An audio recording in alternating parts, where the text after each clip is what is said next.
What's up, guys? Peace and light. It's Traveling Sista. If this is your first time joining the channel, then welcome. If not, welcome back, family.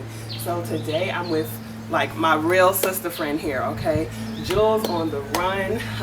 Gosh, you guys. Hi guys. I'm so happy to be doing this interview just because like I said, we're like really friends. Yeah. Like we didn't been through some things together. Okay? You already know. Yes. A1 since day one. We are tight. Like if I could be your neighbor, I would. Like we are like That true would be sisters. so lit. That would You're like be so lit. godmother of my future kids. Like we're very close. Yes, and so basically we met through social media. Yeah. You guys were both content creators, we're both travelers, and you know, our friendship, relationship, sistership just blossomed from there.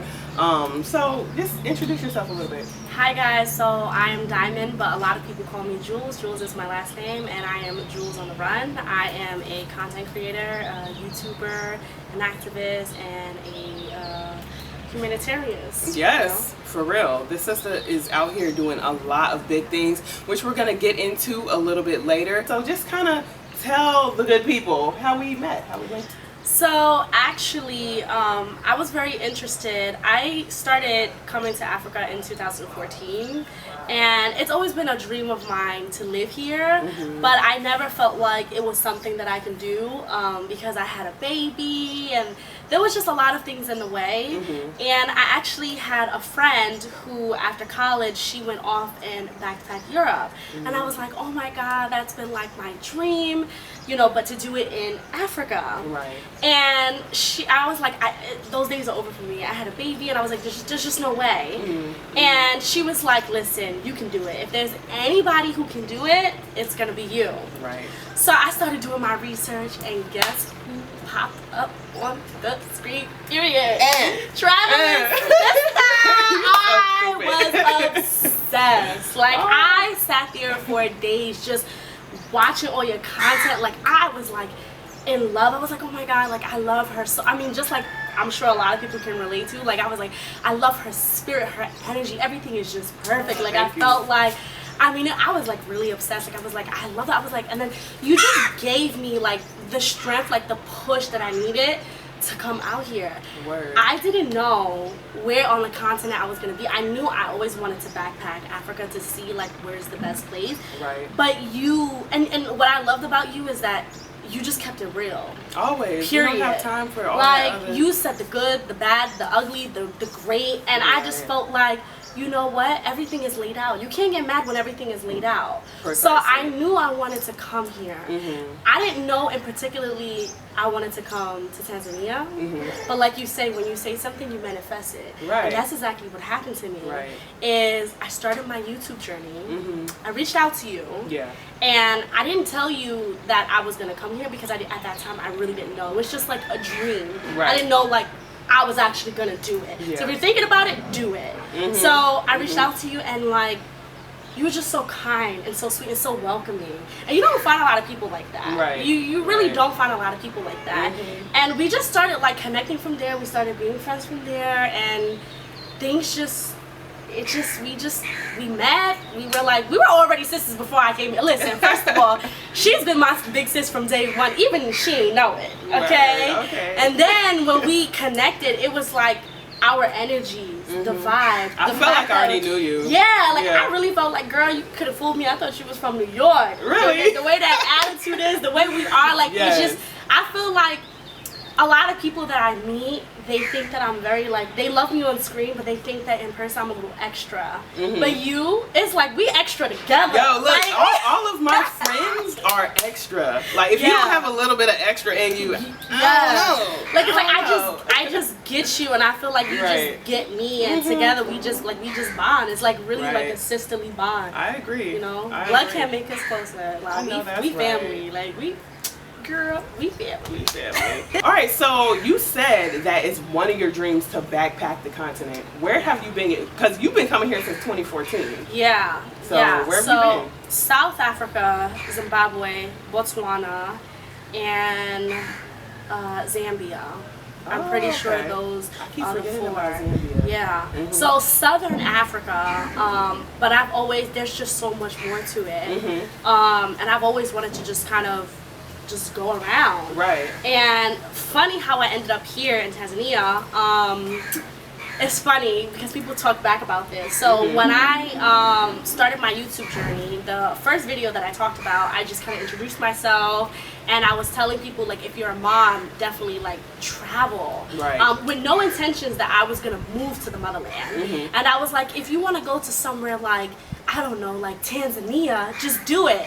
And that's where I ended up. Like, it's so crazy. You speak things and you know what I'm saying? Words have power. You can manifest Yeah. something without even consciously manifesting Absolutely. Like, it's so crazy. Like, I had no idea. And I look back at that video and I'm like, look, I didn't even know I was going to end up there. I'm like, look, I'm here now. Divine. And just seeing how things have unfolded in your life out here. You know what I'm saying? We're going to dabble into that a little bit later too. But so my question is, like, what made you choose the southern route for your first visit to the continent? Because, you know, most of us African Americans, Black Americans, we tend to go to the West, Yeah. you know what I'm saying? Yeah. Ghana, Nigeria, Senegal, whoop, whoop, whoop. So what made you? So actually, to be very honest, it was opportunity. Okay. I was a pre-vet student at the time, and I had an opportunity to work at Kruger National Park to work with wild animals.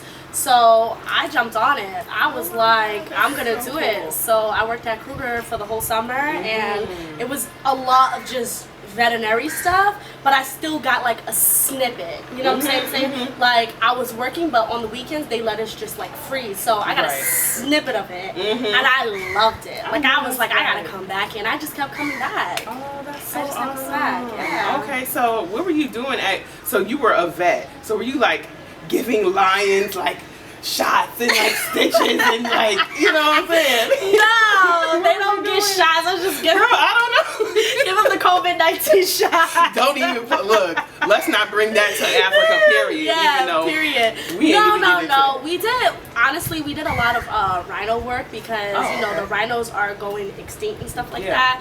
So what we wanted to do is Kruger National Park back in 2014. I don't know what they're doing right now. Is wanting to track how many wild rhinos are still here. So we would be like on helicopters, like shooting them, tranquilizing them, figuring out black rhino, white rhino, tagging them, things like that. But no vaccines. But we were really just doing like a study and stuff. But I also worked at the local hospital shelters, helping like, you know, the village people with like the dogs and cats and stuff. But I got to do some pretty cool stuff. We also worked on elephants. We worked on impalas. Like, yeah, it was a pretty cool experience. Cool. But the first time I came here, I focused a lot on the animals versus the people. Right. And that's what made me more curious, is because I was like, I want to get to know the people. You know, like, I want to get to know the people. I want to get to know the land. The first time I came here, it was really just work. And it was intense work. Like, we had long days and stuff. I believe it. So, you know, it was a great experience, definitely. Like, it was definitely a great experience, and I feel blessed to have gotten into the program and have done that. But, you know, it's funny, now I'm here and I'm doing more of human work than I am of animal work, but I still have that under my belt if I need it in the future. Okay, and speaking of human work or humanitarian work, I would say, like, please tell us all about what Jules on the Run is about and what work you've been doing here on the continent. So, Jules on the Run, I do a lot of travel content. So, you know, just like you, like, I want to inspire Black Americans to come to the motherland, to not listen to the media that they have out there that portrays the motherland as diseases and poverty and all this stuff, when really it's, I mean, come on. That's like going to New York and looking like the worst neighborhood and saying that's the whole New York City. Nobody would ever come to New York City. Meanwhile, New York City is such a beautiful place. So it's the same thing. So broadcasting those beautiful everyday life that we have. And then, so I started doing that a lot in the countries that I had been to. And I went to Zimbabwe. And I love Zimbabwe. If you're a Zimbabwean, hey. I went to Zimbabwe and I was just doing my everyday travel experience and stuff. And for me personally, I travel a little different than other people. I definitely do the tourist things. Okay, I was about to ask what Yeah, you mean. I definitely do the tourist things, but I like to just see how the medical system is, and that could be because, you know, I went to school for it. I like to see how the education system is. I like to really know about the country, especially me wanting to move to the motherland and finding out which is the best country for me. Right. You know, I like to kind of get my feet a little dirty and go behind the scenes, not just like not just Victoria Falls, you know, like. So that's what I did. I wanted to go see how the education system was, and I went inside of the villages. I went inside the school and see like how was the school and stuff like that. And as I'm sitting there with the principal, finding out about what they're teaching, what's the passing rate of the students, you know, just really getting in there. The admissions was right next to me, and I seen a student come inside, and they rejected her. They were like, "You can't come inside because her parents couldn't pay for the school fees." So, you know, me being a hothead, I was like, what? This is crazy. Like, if she wants to come to school, every child deserves an education. She wants to come in. And this is like a young girl, like no more than 11 years old. And I was like, if she wants to come to school, she should have the right to come to school. And, you know, being in the U.S., everybody has access to public education. So it was just very shocking for me, and I didn't take it lightly. So I asked the principal, I'm like, I don't understand. I was like, you know what? I'm gonna pay for her school fees. I was like, let her come to class. So oh my God, that's so So amazing. The shocking part for me was that I didn't realize how much the school fees were. The school fees were $6 US per quarter. So every 3 months. I couldn't believe that it was that cheap. Now, for locals, that's a lot of money, because the thing about Zimbabwe is it's a very developing country. And I was like, you know what? I told the principal, I said, give me your 10 best students that can't afford the school fee so we can put them back in school and I'm gonna pay for it. So she made me a list, and I went and I, went to go to those students, and I told parents, and let's put them back in school. So honestly, it's not something that I planned on doing. It's just something that I felt like just fell in my lap. And after that, I couldn't stop. I was like, we gotta put more kids in school. And then what happened was I just took a photo with my student, because I have one student that I'm sponsoring for the rest of her education. College, everything. For the rest of her education. She is my baby. And I took a picture with her, and I was just telling my friends and family. That's it. It was just as simple as a photo. My friends and family, I put it online, and it just went crazy. Like, it just went viral, went crazy at the fact that this is what I was doing and stuff like that. And then people started to just get so attached to it. And then, I started getting noticed by certain celebrities and things like that. And then I created a GoFundMe for that, and people started donating money. So now I have money set up for these kids, and now actually starting tomorrow, I'm going to be traveling back to Zimbabwe now that the borders are open. It was because COVID happened, all this stuff, I couldn't get out there. The country was locked down. So now that things are starting to be open again, I have to do a 2-week quarantine and stuff like that, which is fine. It's worth it for the kids. I'm going to go there, and we're going to try to build that school even bigger, get more classrooms in there, get more kids in there. With all the sponsors, we can 100% do it. That's so amazing.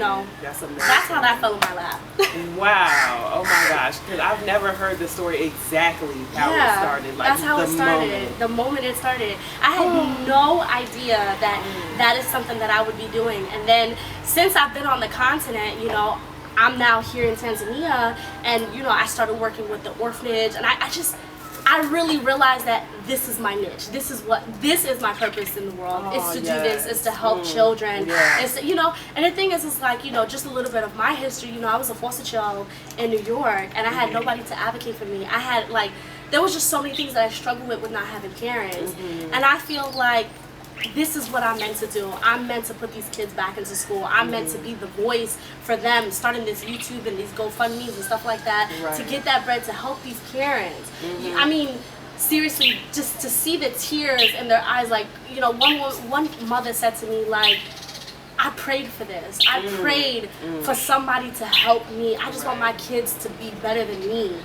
And then I came there, and now the kids are going to school, and it's just a rewarding feeling. I know it is. I know it is. Seriously. So that is such an amazing beginning that, you know, like you said, it just fell in your lap. And I don't believe things like that are coincidences. Right. It's divine. You know what I'm saying? Like in that, things like that, being at that right place at that right time helps you, or it helped you to realize your life's purpose, for real, which is amazing. Yeah. And you know, you've gained traction, you've got other people to support. So please tell us how we can support you.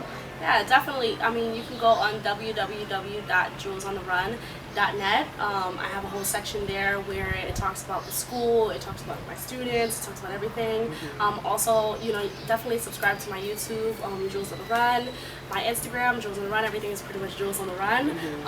And when I'm in Zimbabwe, I'm going to, you know, broadcast a lot so people can see, you know, everything that's going on. And I like to, you know, show people like where exactly it's going to. So I give a lot of content, you know, about every student. Usually when people donate, I tell them like their child's name, if the family has like any type of social media or a number or something like that. Usually give them like the connection and stuff like that.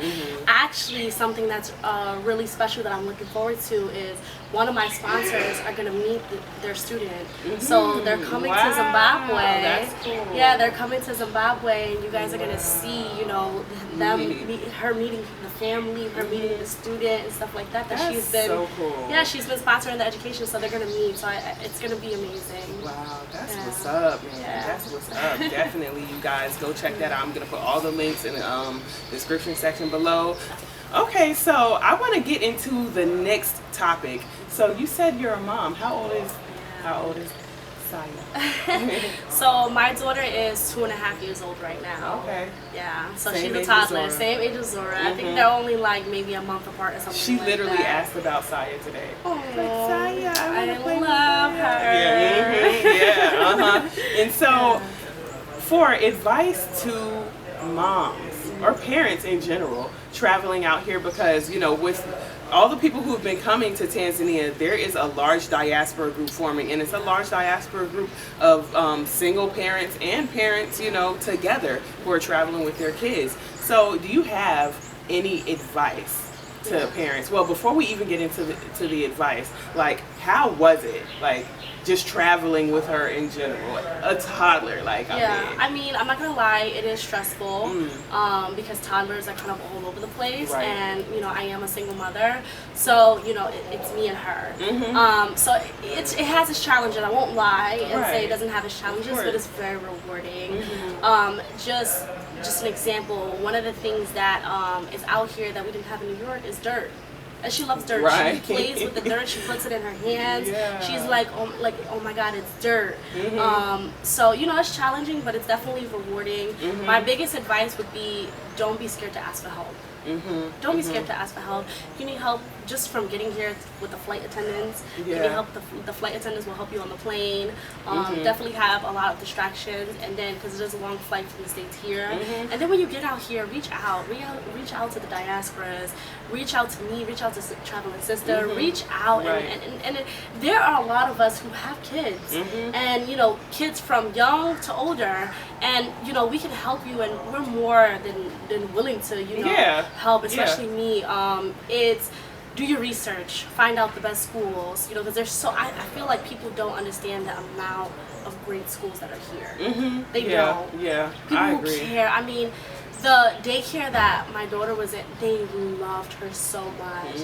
The day that we left from Arusha, it was in Arusha, the day that we left from Arusha to Dar, they threw her a party and said bye. And all the kids were like, bye, Saya, bye. Like, so it is just, it's a different level of love. And when we left the U.S. and she was in daycare there, they were just like, you know, where's my last check? Right, like, peace. Bye. You know, like, run me that cash. Another spot for the kid. And you know, even now, like, her teachers contact me, even though we're no longer in Arusha. They contact me and say, how's Saya doing? That's Is so she okay? sweet. Oh my Can you God. just have her come back just to visit? You know, so it's just a different level of care and personal that they have here that we just didn't get, you know, in the States. But yeah, it's great. She loves the weather. What I noticed about every time, now we've traveled different places and we've gone to like Asia and Europe and stuff, and she always gets like a little bit of a stomach bug. When we arrived here, I was just nothing. about to ask that. I was Nothing. just about Like the transition of the food, nothing. Yeah. She had no diarrhea. She had no problems. That's awesome. She had no problems. Even the milk. I was Really? so scared to give her the milk because, you know, dairy, and she had no problems. Because it's actually real milk out here. She had It's no unpasteurized. digestive issues. Wow. None. None. That's Absolutely amazing. none. So Okay. it's been great. It's been absolutely great. Okay.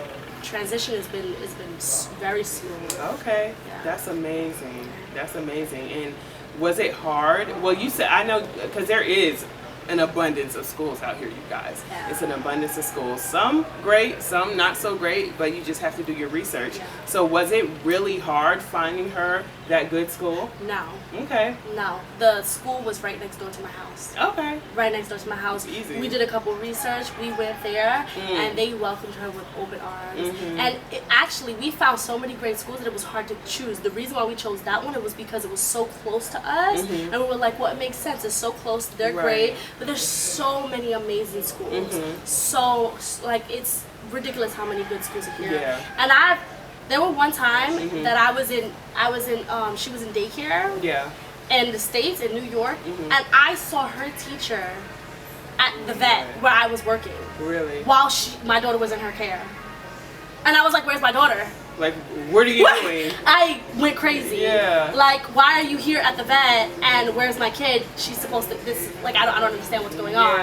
Yeah. So, you know, I've gotten some bad experiences when it comes to Girl, daycare. childcare in America is crazy, to say the least. We're not even going to get all the way into that. But so you are actually on your way out of the country in a few days. Can you just tell us a little bit about where you're going and who you're going with?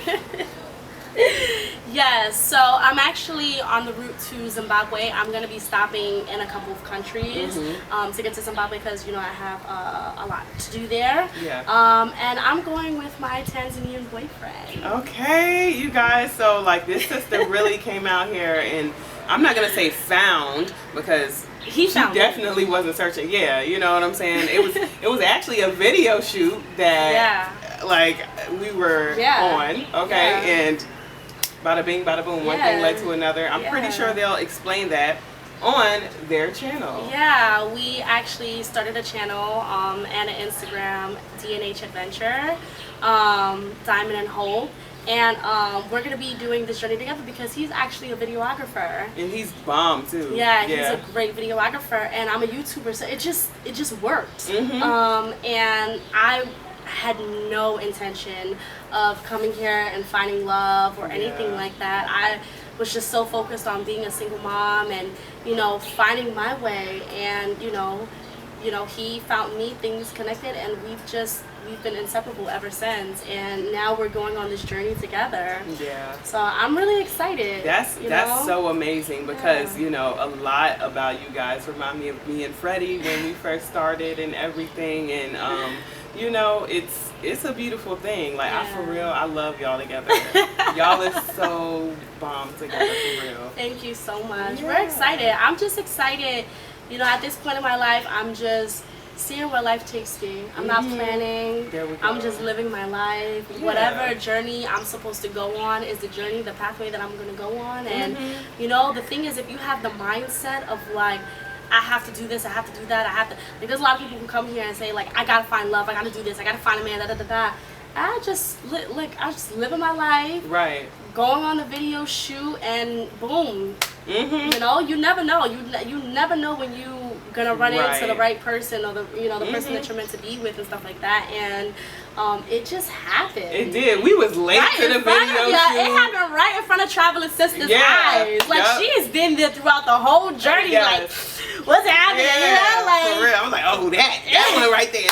That's the one. Yes, Yeah. like it's so crazy how, like, you know, we just blossom together, and you know, thank you for, you know, you and Freddie, you guys have been so, like, such an example for us. Seriously, like, we, you know, I pray that we have such a beautiful unionship like you and Freddie, for real, on the real. Thank you so much. Yeah. So it's you know, I'll probably let you get into that on your channel, but I'll go into details on our channel, how we met and how things happen. And I know you gave a lot of, like, dating advice and stuff like that. And maybe I will, because I've definitely, like, you know, made mistakes and stuff like that, and cultural differences, and there's just so much to dating to really outside of your culture. Yeah. There's a lot of things that, you know, need to be said that people, you know, should know if you're interested in being out of the country. So, you know, definitely, like, follow us as a couple on D&H Adventure, and you'll get a lot of that. We haven't posted a video as of yet because we've been transitioning into getting on the road for Zimbabwe, but it's coming. Yeah, I know it's coming. And they are so cute together, you guys. Oh my God. Asante sana. Yes, caribou, okay? So you guys, we're gonna go ahead and wrap up this video, but I'm just gonna ask Sis a couple more questions. Like, the main thing, like, what advice do you have for any diasporans looking to come out? Do it. Just as simple as that. Do it. Stop thinking about it. Stop Googling. Stop freaking yourself out about the what ifs. Just do it. It was the best decision I ever made in my life. I wish that I made it sooner. It's the best decision that I ever made in my life. I feel like I live such a freer life, like a debt-free life, like just oh my, I breathe better. I've always had breathing problems my whole life, and here the air is so clear, it's less polluted. I breathe so much better. Just also, you know, with that being said, you know, I just had my wisdom tooth taken out here, and I had an amazing doctor here. So there are amazing doctors. There are amazing schools. All of that stuff that you hear about is just not true. It's a way to scare diasporans to come back to Africa. Absolutely. Absolutely. So that would be my advice. Do it. Stop thinking about it. You heard it. Do it, for real. It's time, you guys, and we make those moves that we should have made. You know what I'm saying? Of course, there's some planning that has to go into things, but, like, you know, don't talk Make yourself. the necessary steps. Yeah, and don't plan it to death, because you know it's not gonna go as planned. It's not. I'm here to tell you. But at least, you know, just take the steps to lay some sort of foundation, or just have an idea as to, you know, what you want to do, or, you know, at least the area, have an idea of the areas you want to explore and things like that, and go for it, you guys. Go for it. The time is now. Babylon is falling. Absolutely. Y'all already know how I feel about that. So well, I think that's it, because I can go on and on about Babylon now. Okay. But you know, that's it. And sis, this was amazing, and I'm so happy that you are finally coming on the channel, and, you know, everything. Thank you so much for having me. I love you. I love you too, girl. You know, you're my sister for life. For real. For life. This for girl. life. I'm here with you always. Right on. Same. Okay. All right. Y'all know what it is. I love y'all.